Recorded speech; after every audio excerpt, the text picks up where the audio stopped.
বিসমিল্লাহির রহমানির রহিম।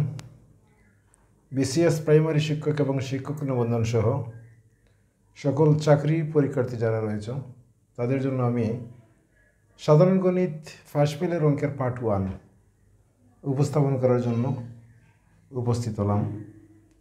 তো এখানের মধ্যে মাত্র একটা টাইপই আপনাদের সামনে উপস্থাপন করব এবং পার্ট 1 হিসাবে আরও একটি টাইপ রয়েছে, সেটা আমি পার্ট 2 এর মধ্যে উপস্থাপন করব ইনশাল্লাহ। তো এই টাইপের মধ্যে আমি বানিয়ে একটা সূত্র লিখেছি, মানে নিজে থেকে একটা সূত্র তৈরি করেছি। ঘটনার সাথে সম্পৃক্ত সমান পৃথক ঘটনার যোগফল মাইনাস কমন ঘটনা, অর্থাৎ টোটাল সম্পৃক্ত ঘটনা এটা যদি নির্ণয় করতে হয় তাহলে পৃথক ঘটনাটাকে যোগ করবেন আর কমন ঘটনাটাকে মাইনাস করে দিবেন, আপনার আনসারটা চলে আসবে। যেমন একটি অঙ্ক, একটি পরীক্ষায় পরীক্ষার্থীদের 80% গণিতে এবং 70% বাংলায় পাশ করলো, উভয় বিষয়ে পাশ করলো 60%, উভয় বিষয়ে শতকরা কতজন ফেল করলো। এই প্রশ্নটা 22তম বিসিএস আর থানা সহকারী শিক্ষক অফিসার 2006-এর একটা পরীক্ষার মধ্যে এসেছিল। তো এটা কীভাবে শর্ট ট্রিক্সের মাধ্যমে নির্ণয় করা যায়। এখানে পরীক্ষার্থীর 80% গণিত এবং 70% বাংলায়, মানে সম্পৃক্ত পৃথক ঘটনা হচ্ছে 80% যোগ 70%। আমরা যদি এটাকে আনসার বের করতে যাই তাহলে 80 + 70 এটা আমরা যোগ করব সম্পৃক্ত ঘটনার, আর উভয় বিষয়ে ফেল করলো মানে মাইনাস হবে কত, 60%। আপনার কাছে চাইতেছে উভয় বিষয়ে কতজন ফেল করলো, কিন্তু ঘটনাটা সম্পৃক্ততা কিসের সাথে, ফাঁসের সাথে। তো আমরা ফাঁস আগে নির্ণয় করি। এখানে যদি এইটা কাউন্ট করি 80 এবং 70 150, 150 থেকে 60 মাইনাস করলে 80 কত, 90। তার মানে এখানে 90% হবে ফাঁসের সংখ্যা। যদি ফাঁস বলতো কতজন ফাঁস করে তাহলে উত্তর আসবে 90%।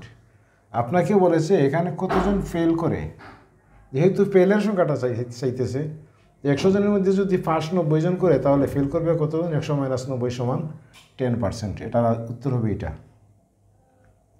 তো এই ছিল শর্ট ট্রিক্সের মাধ্যমে সম্পৃক্ত ঘটনা সমান পৃথক ঘটনার যোগফল মাইনাস কমন ঘটনা। আমরা প্রথম অঙ্কটা দেখে নিলাম। এর পরের অঙ্কটি হচ্ছে, একটি ক্লাসে 30 জন ছাত্র আছে, তাদের মধ্যে 18 জন ফুটবল খেলে এবং 14 জন ক্রিকেট খেলে। এই দুইটা হচ্ছে পৃথক ঘটনা। তাহলে আমরা এই দুইটা যোগ করে নিই আগে। 18 + 14 যোগ করলাম, এবং 5 জন কিছুই খেলে না। তার মানে এরা ইয়ার সাথে, খেলার সাথে কি নয়, সম্পর্কিত নয়। তাহলে আমরা এক কাজ করতে পারি, 30 জন সাথে 30 জনের মধ্যে যখন 5 জন কিছুই খেলে না তাহলে এই সংখ্যাটা আমরা বিয়োগ করে দিই। তার মানে এখানে থাকবে কত, 25। আর এখানে কত আসে, 18 এবং 14 সমান সমান আসে 32। মোট সম্পৃক্ত হচ্ছে 25 জন। 5 জন যখন সম্পৃক্ত নয় তাহলে সম্পৃক্ত টোটাল কতজন, 30 - 5 মানে 25 জন। এখন আমরা কী করি, এই 32 থেকে যদি 25 সংখ্যাটা মাইনাস করে দিই তাহলে উভয় খেলা খেলে পেয়ে যাবো। তার মানে কতজন আসে, 32 থেকে 25 খেলে 7। তারপর এটার আনসার হবে 7। এটা বিসিএস পরীক্ষা 21তম বিসিএসে একটা পরীক্ষা এসেছিল। তো এভাবে অনেক প্রশ্ন রয়েছে, সবগুলো উপস্থাপন করা তো সম্ভবই না। আমি দুইটা দেখালাম। বিগত ইয়ারের এই অধ্যায়ের এই রিলেটেড যে অঙ্কগুলো আছে আপনারা নিজেরা প্র্যাকটিস করবেন, ইনশাল্লাহ সবগুলা পারবেন আমার বিশ্বাস।